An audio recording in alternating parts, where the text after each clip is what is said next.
নমস্কার বন্ধুরা, মাম্মা উইথ আরজু চ্যানেলে তোমাদের অনেক অনেক স্বাগত। আজকে খুব ঝটপট আর বাড়িতে থাকা সহজ কিছু উপকরণ দিয়ে একটা ব্রেকফাস্ট বা জলখাবারের রেসিপি তোমাদের সাথে শেয়ার করছি। সুজির ঝাল প্যানকেক।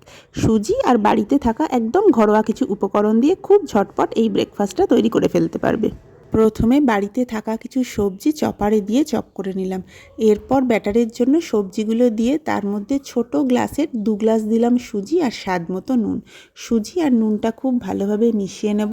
সবজির সাথে সুজিটা ভালোভাবে মিশিয়ে নেওয়ার পরে বাকি উপকরণগুলো এখন দিয়ে দেবো। ওই গ্লাসেরই প্রায় 1 গ্লাস আমি দিলাম বেসন, আর জল ঝরানো টক দই এই গ্লাসেরই 2 গ্লাস পরিমাণ দিয়ে দেবো। দই আর বেসন দেওয়ার পরে আস্তে আস্তে এটা সুজির সাথে মেশাতে থাকবো। এবার আস্তে আস্তে জল অ্যাড করব, একটা পাতলা ব্যাটার তৈরি করব। প্রথমেই একেবারে জলটা দেব না, দেখো আমি কাপ মেপে আস্তে আস্তে দিচ্ছি যাতে জলের পরিমাণ বেশি না হয়ে যায়। জলটা দেওয়ার পরে সবটা খুব ভালোভাবে মিশিয়ে নেব। মোটামুটি দেখো একটা পাতলা ব্যাটার রেডি হয়ে গেছে। এবার এটাকে 15 থেকে 20 মিনিট এভাবে চাপা দিয়ে রাখবো। সুজি যেহেতু অনেকটাই ফুলে উঠবে, জলের পরিমাণটা কমে যাবে। তো মিনিট 20 পর দেখো আমি ঢাকাটা খুললাম, ব্যাটারটা কিন্তু অনেকটাই ঘন হয়ে গেছে। এরপর আমি ঝাল প্যানকেকগুলো তৈরি করে নেব। প্রথমে প্যান গরম করে আমি 1 টেবিল স্পুন রিফাইন্ড অয়েল দিলাম। এটা চাইলে তোমরা বাটার দিয়েও ভাজতে পারো। এরপর আমি 4 টেবিল স্পুন ব্যাটারটা দিলাম। চামচ দিয়ে এভাবে গোল করে দেবো। খুব বেশি বড় করব না, মাঝারি সাইজের হবে আর বেশ মুচমুচে খেতে হবে। একটা দিক ভাজা হয়ে গেলে অপর পিঠটাও ভেজে নেব। তো দেখো প্যানটা আমি এইভাবে ঘুরিয়ে নিচ্ছি যাতে তেলটা সমস্ত দিকে সমানভাবে ছড়িয়ে যায়। একটা দিক ভাজা হয়ে গেছে, এবার খুন্তির সাহায্যে উল্টে দিচ্ছি। এগুলো লো ফ্লেমে ভাজতে হবে, বেশ মুচমুচে হয় যাতে।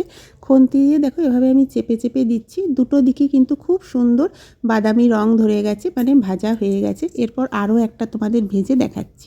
দ্বিতীয়টা ভাজার জন্য একইভাবে প্যানে তেল গরম করে 4 টেবিল স্পুন ব্যাটার দিয়ে দিলাম। ব্যাটারটা চামচের সাহায্যে গোল করে ছড়িয়ে দিচ্ছি।